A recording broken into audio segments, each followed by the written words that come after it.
Saudara, utang Indonesia di bulan November 2023 kini mencapai lebih dari 8.000 triliun rupiah. Utang Indonesia terdiri dari surat berharga negara atau SBN dan juga pinjaman.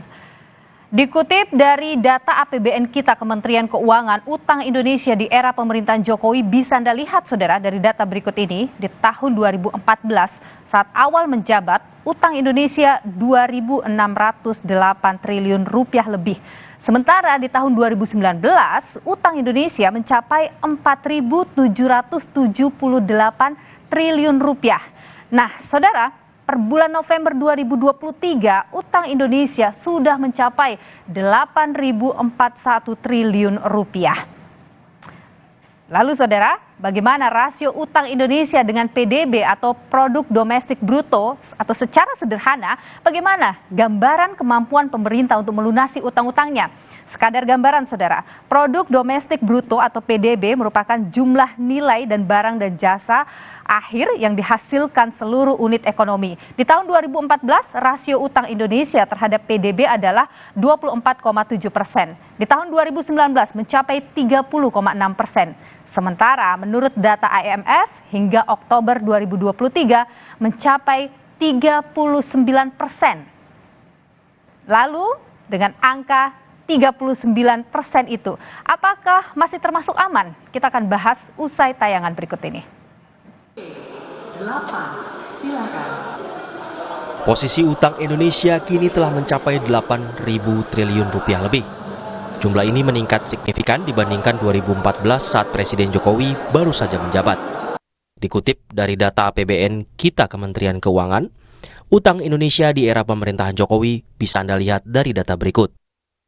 Di tahun 2014, saat awal menjabat, utang Indonesia 2.608 triliun rupiah lebih. Sementara di tahun 2019, utang Indonesia mencapai 4.778 triliun rupiah. Sementara di bulan November 2023, utang Indonesia sudah mencapai 8.041 triliun rupiah. Rasio utang Indonesia dengan PDB atau produk domestik bruto secara sederhana adalah gambaran kemampuan pemerintah untuk melunasi utang-utangnya. Sekadar gambaran, produk domestik bruto atau PDB merupakan jumlah nilai dan barang dan jasa akhir yang dihasilkan seluruh unit ekonomi. Di tahun 2014, rasio utang Indonesia terhadap PDB adalah 24,7%. Di tahun 2019 mencapai 30,6%. Sementara menurut data IMF hingga Oktober 2023 mencapai 39%.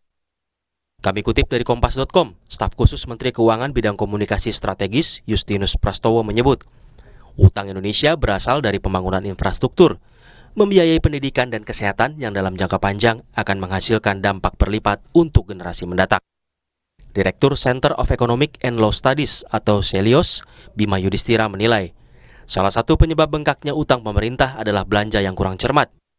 Selain itu, meski rasio utang pemerintah kerap kali disebut aman, tetapi kenyataannya menurut Bima justru ada porsi besar yang habis hanya untuk membayar bunga utang.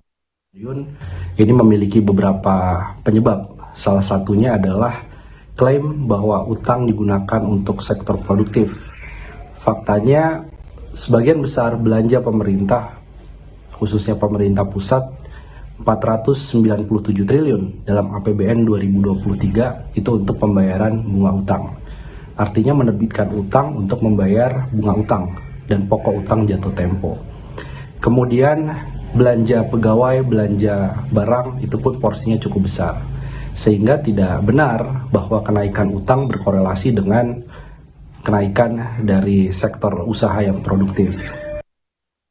Secara aturan, pemerintah telah menetapkan batas aman rasio utang terhadap PDB Indonesia mencapai 60%. Meski masuk kategori aman secara aturan, utang tetap akan menjadi beban bagi pemerintah berikutnya. Tim Liputan, Kompas TV.